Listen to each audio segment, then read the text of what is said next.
In this video, I'm overclocking the Ryzen 9 9950X3D2 processor all the way up to 5700 MHz using the ASUS ROG Crosshair X870E Hero motherboard and AIO cooling. I'll speedrun you through the BIOS settings and provide some notes and tips along the way. Please note that this is for entertainment purposes only and not the whole picture. Don't just copy these settings and apply them to your CPU. If you want to learn how to overclock this CPU, have a look at the longer SkatterBencher version that's already up on my channel. Alright, let's do this. When you've entered the BIOS, switch to the Extreme Tweaker menu. Set AI Overclock Tuner to Expo 2. That will make the memory run at our Expo rated frequency of DDR5 8000 and associated memory timings. Expo 2 will load the full Expo profile programmed onto the memory sticks. Switch to the Advanced menu. Enter the AMD Overclocking submenu.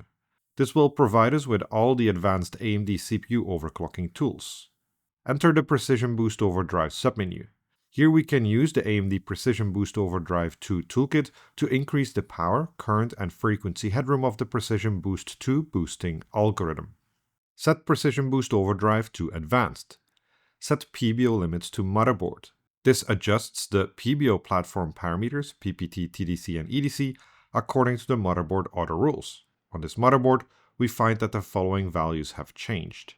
Set Precision Boost Overdrive Scalar Control to Manual. That enables us to override the warranted silicon stress level, or FIT, which is one of the Precision Boost limiters governing the maximum allowed operating voltage. Set Precision Boost Overdrive Scalar to 10x. This increases the FIT to 10 times the factory fused value. Now the maximum voltage when all cores are active is 1.36 volt, up 20 millivolt from the default limit of 1.34 volt. Set CPU Boost Clock Override to Enabled Positive.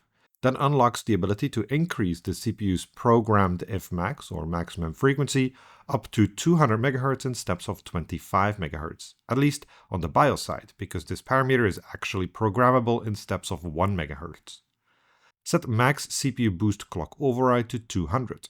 That increases the CPU Fmax from 5650 to 5850 MHz, the CCD0 Fmax from 5625 to 5825 MHz, and the CCD1 Fmax from 5425 to 5625 MHz. Enter the Curve Optimizer submenu. Here's where the real magic happens, as Curve Optimizer allows us to fine-tune the VF curve for each core in a positive or negative direction. Each step represents around 5 mV.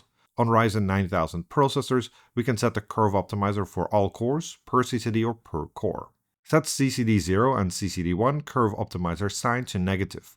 Setting a negative offset means the cores will use less voltage for a given frequency and boost to a higher frequency at a specific voltage. Note that the Curve Optimizer settings are highly CPU specific, so you should find the best values for your CPU rather than just copying mine. I always try in steps of 5 magnitude. Set CCD0 and CCD1 Curve Optimizer magnitude to 25. Leave the Curve Optimizer submenu, then save and exit the BIOS. We rerun our benchmarks to ensure everything is working as intended and check the performance increase compared to the default settings. Higher is better, and all of our benchmark results are higher. When running the OCCT CPU SSE stability test, the average CPU CCD0 effective clock is 5274 MHz and CCD1 effective clock is 5215 MHz with 1.216 volts.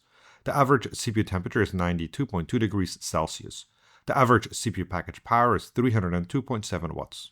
And that's it. I want to thank you for watching, the YouTube members and the Patreons for their continued support, and see you next time.